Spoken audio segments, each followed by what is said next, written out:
quiero hablar. Si usted ha leído, ¿cuántos han leído el libro de Esdras y Nehemías? Levánteme su manito.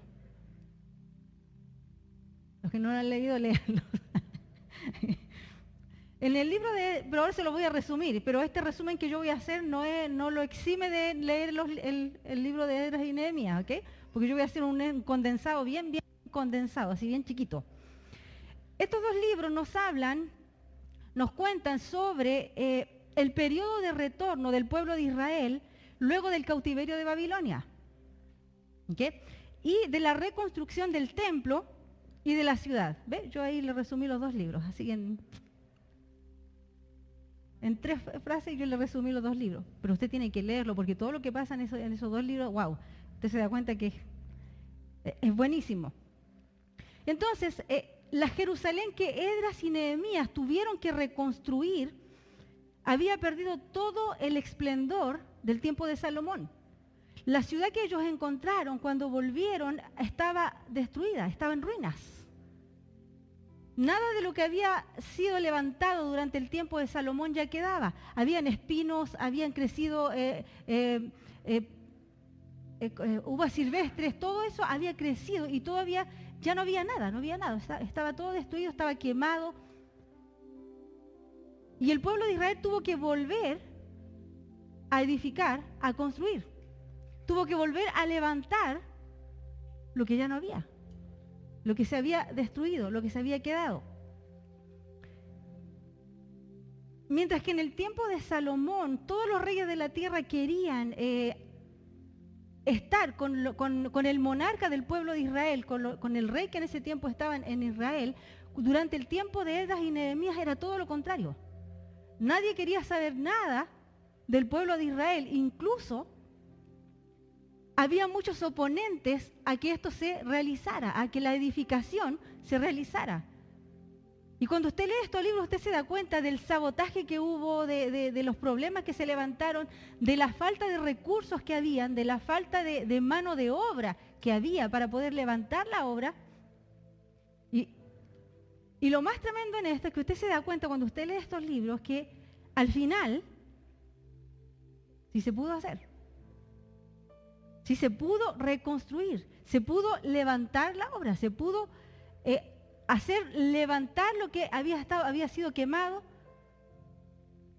Y cuando usted piensa todo esto, usted se da cuenta que hay una clave, y yo le traigo ese versículo en el día de hoy que a mí me ha estado dando vueltas durante estas semanas, como le digo. Y es el hecho de que si bien el Salmo 126 del que hablaba el pastor hace algunas semanas atrás es un salmo post-exilio que trata de ese momento de cuando el pueblo volvió para reconstruir. Usted sabe que del 1.000.000 que salió para el exilio, solamente volvieron 25.000. De ese 1.000.000 de gente que se llevaron al exilio, solamente para reconstruir volvieron 25.000.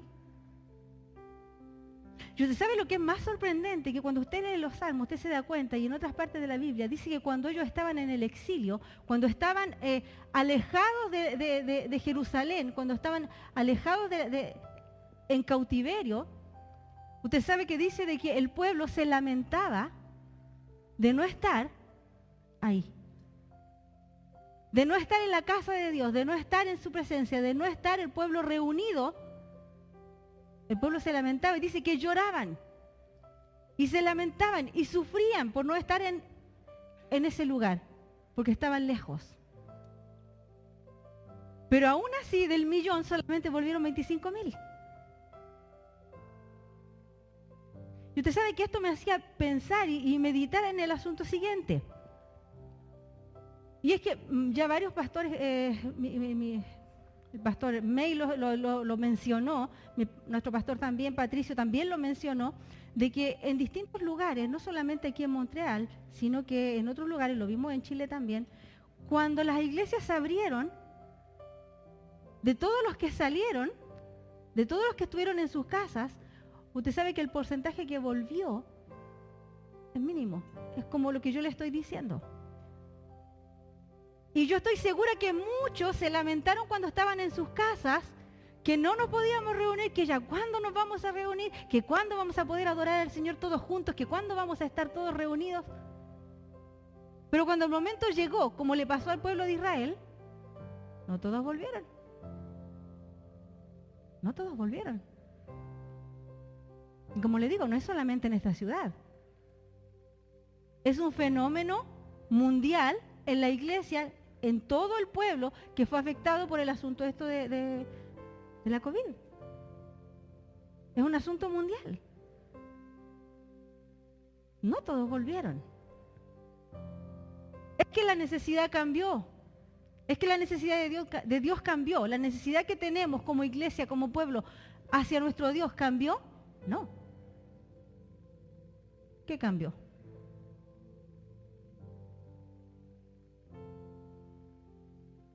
Mira a los que tienen a su alrededor en esta mañana. Mírenlo, mire, dése vuelta y pegue una miradita a los que tienen a su alrededor. Ahora dígale, te felicito porque tú volviste. Dígaselo, te felicito porque tú volviste, te felicito porque tú estás aquí. Y porque incluso llegaste a la hora. Realmente los felicito, hermanos.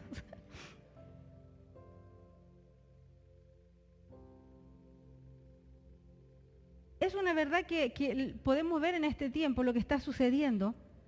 Y el Señor me hacía meditar sobre eso. Y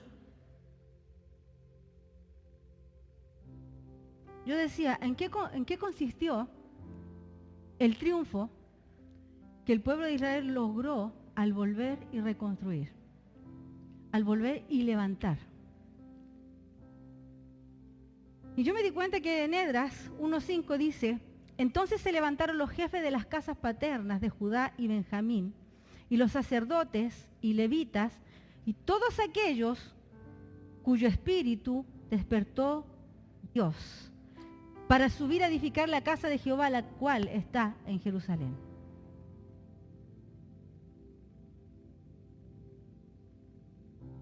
¿Se da cuenta de lo que sucedió?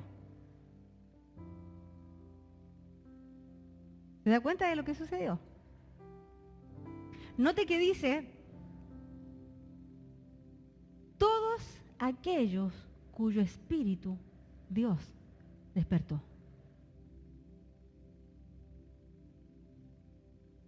No dice se levantaron los más capacitados. No dice tampoco vinieron, se levantaron los que sabían cómo construir. No dice tampoco se levantaron los pastores, ni los líderes. No, dice todos aquellos cuyo espíritu Dios despertó.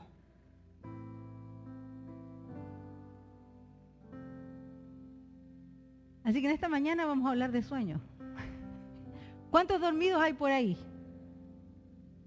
Usted podrá pensar que los dormidos están en sus casas. Que en esta mañana yo creo que unos cuantos se deben haber quedado dormidos. Y no solamente aquí, sino en todo lugar donde hay que congregarse en las mañanas, donde la gente se congrega en las mañanas. Usted sabe que nos faltan los que se quedan dormidos.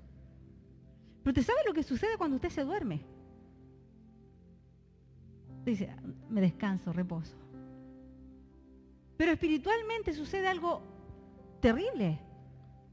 Usted sabe que Jesús, en Mateo 13:25, él cuenta una parábola sobre un hombre que sembró, dice que plantó, y dice que cuando se fue a dormir, ¿la conocen? ¿Sí? Dice que vino el enemigo y plantó cizaña. Le plantó cizaña en el campo donde él había sembrado. Entonces yo le pregunto en esta mañana,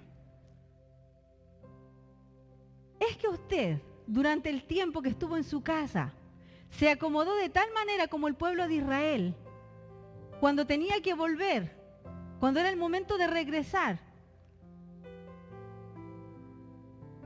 no se había dado cuenta que mientras tanto usted dormía, el enemigo plantó cizaña en su campo? ¿Qué puede ser la cizaña?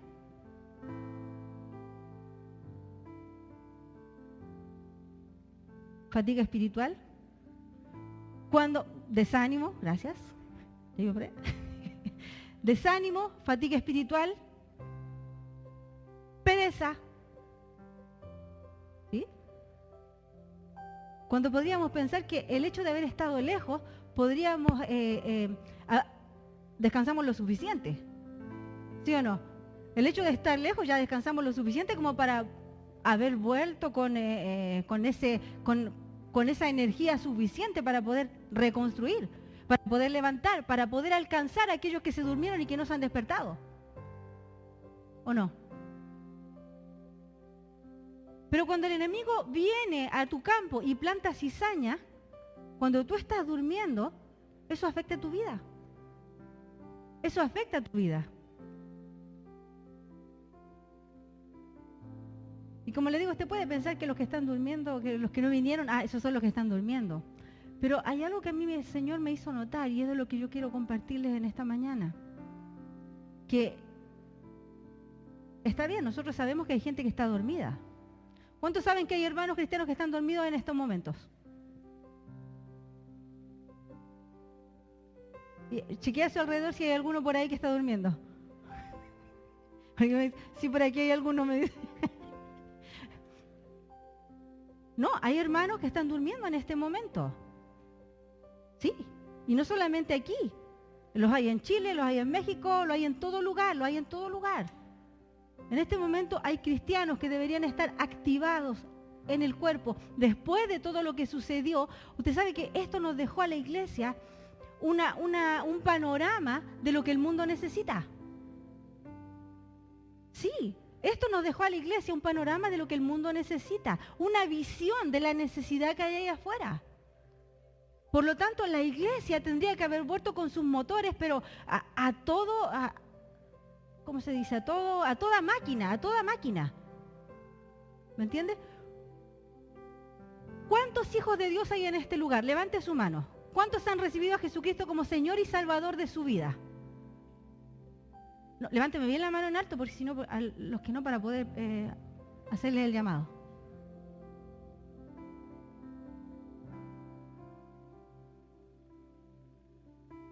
Usted sabe que nosotros como iglesia, el motor nuestro tendría que estar funcionando a todo vapor, a toda fuerza, para poder alcanzar aquello que Dios nos está mostrando en este tiempo, la necesidad que hay, para poder suplir la necesidad que hay. Sin embargo, también sabemos que hay muchos que se durmieron y ahí quedaron, que no se han levantado, que están en su casa en este momento. Y yo saludo a los hermanos que están en casa y que si no has podido venir, no te has podido congregar en tu lugar, donde tú estés, en cualquier lugar del mundo, por alguna situación especial, porque todavía no te dejan o porque realmente no has podido, realmente te damos la bienvenida en este lugar y que escuches la predicación de esta manera. Pero si no es el caso, mi hermano, mi hermana, que me estás viendo en tu casa y que tú tienes la oportunidad de congregarte y que estás en tu casa mirando por los medios la predicación, hermano, levántate y empieza a hacer lo que tienes que hacer. Porque esto no reemplaza el que nos reunamos. El hecho de que usted le estén pasando la predicación en los medios no reemplaza el hecho que como iglesia nos reunamos a adorar al Señor, a exaltar su nombre. ¿Sí o no, iglesia? Por lo tanto, es importante que nosotros como cuerpo comprendamos que si tenemos ese panorama, lo hemos visto, nuestros motores deberían estar activados, deberían estar funcionando, mismo si hay otros que se han quedado. Usted sabe que el hecho del pueblo de Israel de haber visto que del 1.000.000 que salió, 25.000 solamente fueron los que volvieron, desanimó al pueblo. Desanimó al pueblo que había vuelto. Y costó hacerlos trabajar. Porque estaban desanimados porque los otros no venían. ¿Por qué? Porque se habían acostumbrado a lo que tenían en cautiverio. Se habían acostumbrado a estar tranquilos, a no hacer nada, a no pensar en lo que hay que hacer. Se habían acostumbrado. Usted sabe que lamentablemente lo mismo pasa dentro del cuerpo de Cristo en este tiempo. Yo le voy a dar un consejo. Si usted ve que hay gente que se ha dormido, que ya no se está congregando en algún lugar, mismo si no es aquí en Montreal o en sus países de donde ustedes vienen, sabe que hay gente que no se está congregando, ore por ellos. Ore por ellos. Si puede darles una palabra, désela. Pero usted despierte. Despierte. Porque si usted ha decidido venir a la casa del Señor, es para trabajar. Es para alcanzar, es para moverse. Como les digo, hay unos que se durmieron, pero hay algo que a mí me preocupa todavía más. Y que es el título que yo le puse a esta predicación en esta mañana. Si algunos pudieron verlo en la página, porque yo sé que lo ponen ahí, por eso me lo preguntan cuando uno llega, lo preguntan. Yo le puse a la predicación de hoy, sonámbulos espirituales. Sonámbulos espirituales. ¿Sabe por qué? Porque es cierto que hay gente que se durmió y que se quedó en sus casas, pero usted sabe lo que a mí me preocupa más y que me ha estado dando vueltas durante las últimas semanas. Los sonámbulos espirituales. ¿Sabe por qué? Porque considero mucho más peligroso este tipo de patología. Escuche lo siguiente, según la Real Academia Estadounidense de Medicina del Sueño, el sonambulismo se trata de un trastorno del sueño clasificado como una parasomnia, en el que las personas desarrollan actividades motoras automáticas, que pueden ser sencillas o complejas, mientras permanecen inconscientes y sin probabilidad de comunicación. Un individuo sonámbulo puede salir de su cama, puede caminar, puede orinar, puede ir al baño, puede comer, prepararse su sándwich y comérselo, incluso puede salir de su casa y luego volver. Sin siquiera darse cuenta. Los sonámbulos tienen los ojos abiertos, pero no ven cuando están despiertos. No ven como cuando están despiertos.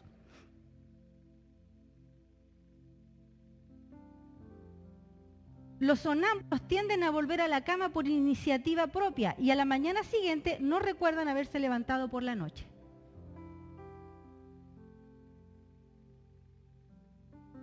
¿Me va siguiendo? Yo le dije que hay algo que me preocupa mucho más que el hecho de que los que se hayan dormido se hayan quedado en sus casas. Sino me preocupan los sonámbulos espirituales. ¿Sabe por qué? Porque yo me doy cuenta de que hay gente que sale de su casa y que se viene a la iglesia de manera automática. Me gusta cuando el hermano dice santo, me gusta cuando... de manera automática. Y yo pensaba en esto y decía, wow, el sonámbulo sale de su cama, puede comer, puede ir al baño, puede levantarse, puede salir, puede caminar, puede volver a la casa, puede hacer todo. Podemos venir, podemos orar, podemos levantar las manos, podemos cantar unos cuantos cantos, venir, escuchar la predicación y irnos como que si nada hubiera pasado. Y al día de mañana no te recuerdas ni siquiera lo que escuchaste. Sonámbulos espirituales. Y yo le voy a decir algo, que después de esta pandemia yo me di cuenta que hay muchos. Y eso es malísimo para el cuerpo. Es malísimo, ¿sabe por qué? Porque si tú vienes a la casa del Señor y no sabes a qué vienes, del día de mañana no te estás acordando lo que hiciste, si cuando vienes aquí levantas tu mano de manera automática, tus palabras de adoración salen de manera automática, ya las tienes hasta contadas de cuántas son las que dicen. ¿Qué está pasando con tu vida? ¿Qué está pasando con tu vida?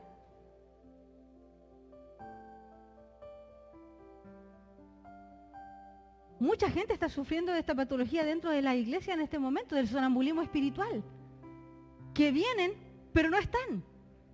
Vienen, pero no vienen. ¿Me entiendes? Llegan a este lugar, pero no están. Su mente está completamente ida. Tienen los ojos abiertos, están mirando, están escuchando, pero no están recibiendo nada.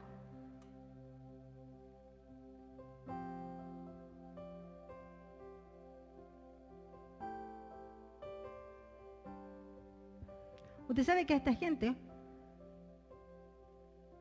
no les da ni frío ni calor. La presencia del Señor se puede estar moviendo y ellos están con sus ojos vidriosos en el lugar, pero sin estar. Mira a su alrededor en este momento. No le estoy diciendo que identifique los sonámbulos espirituales, ¿eh? No, mira a su alrededor en este momento y ve a sus hermanos y véalos como están de despiertos. ¿Estamos despiertos en esta iglesia, sí o no? El resto los vamos a despertar, así que tranquilos. Antes de salir de este lugar vamos a estar despiertos. Amén. Usted sabe que lamentablemente la gente sonámbula se vuelve tibia. La gente sonámbula se vuelve tibia. Los sonámbulos espirituales se vuelven tibios. Pues yo le digo, pueden estar, pero en realidad no están. Están ahí sentados, pero en realidad no están. Su mente vaga por cualquier lugar. Y usted sabe que es un tema delicado, es un tema muy delicado, porque si ya se ha dicho muchas veces, esto es algo que incluso los sonámbulos espirituales lo saben, ¿sí o no? Que Apocalipsis 3:5 dice claramente, ¿qué dice? Yo dije, pensé que todos lo sabían. ¿Qué dice Apocalipsis 3:5? Yo conozco tus obras, que no eres frío ni caliente, que eres tibio. Dice, por tanto, como no eres ni frío ni caliente, dice, te vomitaré de mi boca. Usted sabe que el sonambulismo espiritual te lleva a eso. Te lleva a eso. Figúrese que Dios dice que prefiere que tú seas frío o caliente. Porque cuando tú estás frío tienes la oportunidad de calentarte, de subir la presión, de acercarte al fuego. Pero cuando eres tibio, cuando eres un sonámbulo espiritual, no te da nada. Te da lo mismo. Te da lo mismo venir sentado en este lugar y salir afuera y vivir tu vida como que, no te da nada la gente que se está perdiendo. No te da nada si la obra no se está construyendo. Te da lo mismo si se trabaja o no se trabaja. Te da lo mismo. Te da lo mismo salir de este lugar, estar escuchando la predicación y mañana estar metido en los mismos pecados de antes. Te da lo mismo. Te da lo mismo. Te da lo mismo seguir haciendo las cosas que tú sabes que están mal, viviendo como el mundo y después viniendo a la iglesia. Eres un sonámbulo espiritual. Ay. Me dice, ay, o me dice amén. Es la verdad, iglesia.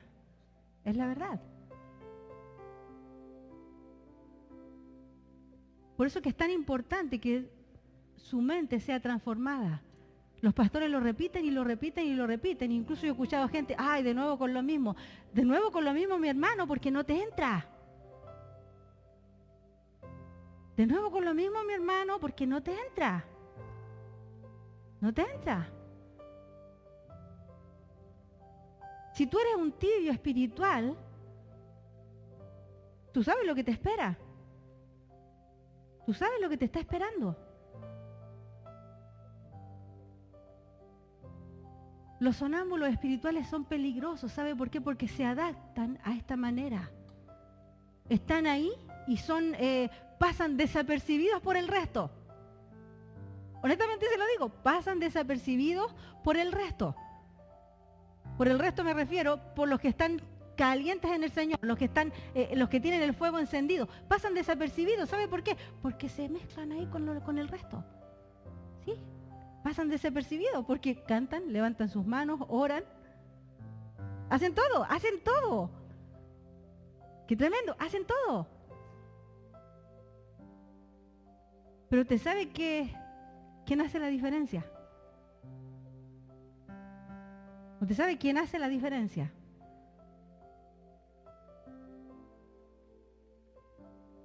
Dios. Dios. ¿Sabe? La palabra dice que Él escudriña los corazones hasta lo más profundo. que conoce nuestros pensamientos aún cuando no han salido de nuestra boca. Ese es nuestro Dios. Ese es nuestro Dios. Y es Él quien hace la diferencia, y es Él quien dice, aprobado o no aprobado. Es Él quien dice, frío o caliente. ¿Sí?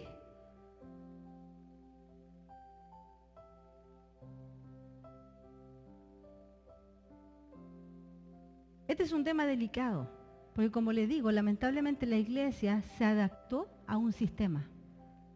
Y cuando la gente se adapta a un sistema, cuesta sacarla. Cuesta sacarla. Cuesta sacar a la gente de estar en su casa viendo las predicaciones por internet. Usted sabe, antiguamente eso no se hacía. Antiguamente, yo digo, unos cuantos añitos atrás. ¿No? ¿Y qué decirle 10, 20 años atrás? Yo soy cristiana de tiempo.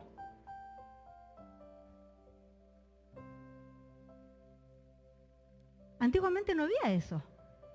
Si usted quería participar de esto, tenía que ir al templo, tenía que ir a la iglesia. Y yo no tengo nada en contra de los medios. Soy malísima así para los medios, pero no tengo nada en contra de los medios. Es una buena oportunidad de predicar el evangelio. Pero a mí no me gusta que se maluse. Que la gente se habitúe a algo, a estar viendo por ahí y se quede en sus casas.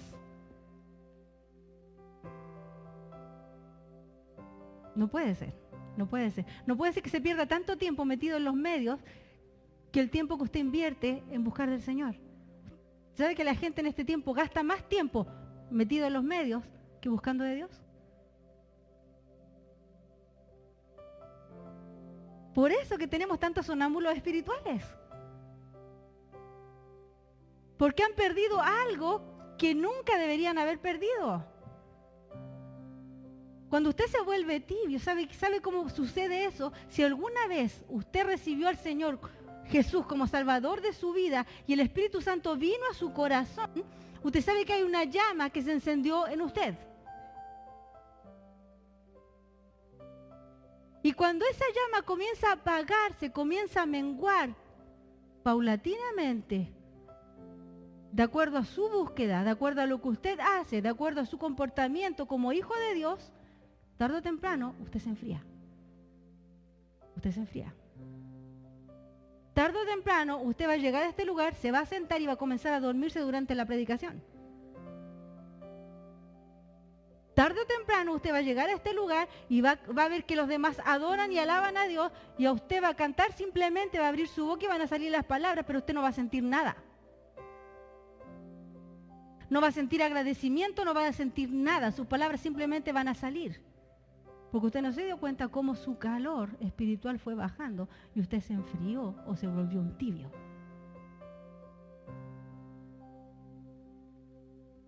Póngale la mano al que tiene al lado y chequeele la temperatura. Chequeele la temperatura al que tiene a su lado. Levítico 6, 12, 13 dice, el fuego encendido sobre el altar no se apagará, sino que el sacerdote pondrá en él leña cada mañana y acomodará el holocausto sobre él y quemará sobre él la grosura de los sacrificios de paz. El fuego arderá continuamente en el altar, no se apagará. O sea, a mí siempre me ha encantado ese versículo, me encanta. Siempre me ha gustado. Siempre me ha gustado. Porque usted sabe que en sentido figurado y en forma práctica, el fuego significa vida, motivación, interés, pasión.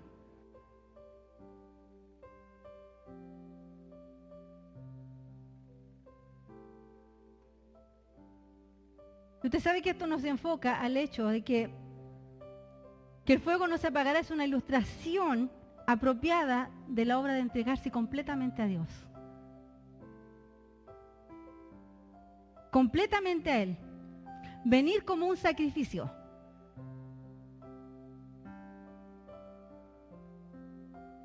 Y no algo rápido que se hace del momento, como algunos lo hacen.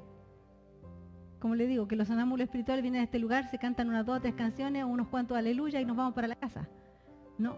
¿Usted sabe cuál es la idea del sacrificio? El sacrificio, ¿por qué el fuego no debía apagarse? Porque el sacrificio debía consumirse completamente. Día y noche tenía que estar ardiendo el fuego para quemar el sacrificio. Día y noche. Día y noche, día y noche el sacerdote debía traer leña. No podía dormirse y dejar que el fuego se apagara. ¿Sabe por qué? ¿Sabe por qué? Porque el fuego que había sobre el altar, eso está en Levíticos 9:24, era un fuego milagroso. ¿Sabe por qué? Porque había bajado del cielo. Era la representación de la presencia de Dios mismo ardiendo en ese altar. Por eso que el fuego no se debía apagar. Es por eso que cuando usted olvida poner leña en el fuego que Dios encendió en su corazón, usted se vuelve un tibio. ¿Sí? Usted se vuelve un sonámbulo espiritual si sigue asistiendo a la iglesia y funcionando de esa manera. Ahora, si usted se queda en su casa, se durmió y se enfrió completamente. Usted sabe, dentro del cuerpo de Cristo no hay muchas opciones. No hay muchos caminos. Y Dios siempre ha sido claro con sus hijos. Siempre lo ha sido.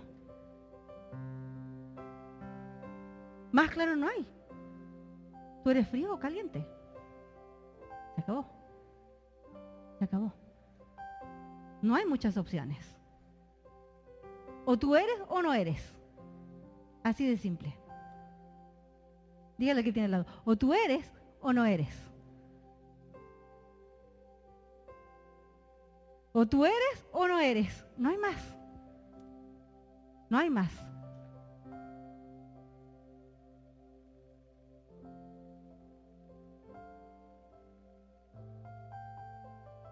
Yo te pregunto en esta mañana. Hágase la pregunta en su interior. ¿Es que está ardiendo el fuego en su vida? ¿O usted se durmió? ¿O usted hace parte de los sonámbulos espirituales que vienen a la iglesia, que vienen a congregarse y que saludan y que hacen como todos los demás, pero que en realidad está dormido? Pregúnteselo. ¿Es que el fuego está ardiendo en tu corazón? ¿Es que esa llama que el Espíritu Santo puso en un momento específico de tu vida, cuando tú diste ese paso, ha continuado ardiendo? ¿Sigue ardiendo? ¿O fue disminuyendo? A tal punto que ya hasta te corre aquí el moco frío cuando estamos aquí en el invierno y usted sale para afuera. ¿Sí o no? ¿No le empieza a correr la nariz y se congela? ¿No le ha pasado? Ah, bueno, a mí me ha pasado. Entonces, pues, yo trabajo con niños, tengo que sacarlos todos los días cuando hace frío. Ahí.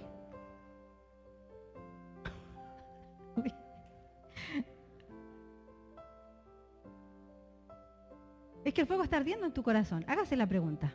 Hágase la pregunta y analícese en este momento. Si usted está aquí en esta mañana, si usted ha tenido el privilegio de llegar en esta mañana a este lugar, a escuchar lo que está escuchando, es por algo, no es casualidad. Dios te está diciendo, analízate. Analízate. Y yo sé que hay algunos que pueden pensar, cada vez que yo vengo le toca predicar a ella.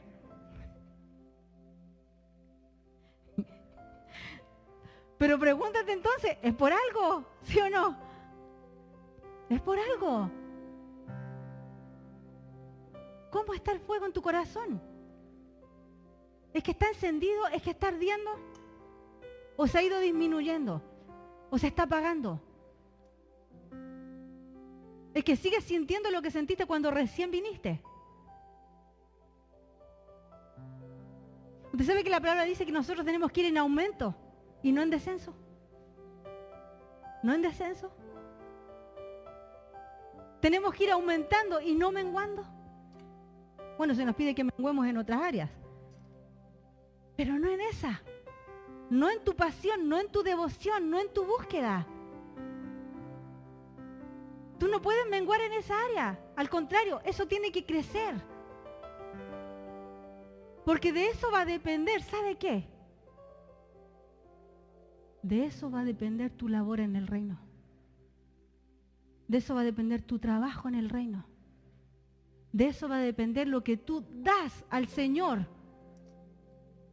en todas las áreas de tu vida. Yo le invito a ponerse sobre sus pies.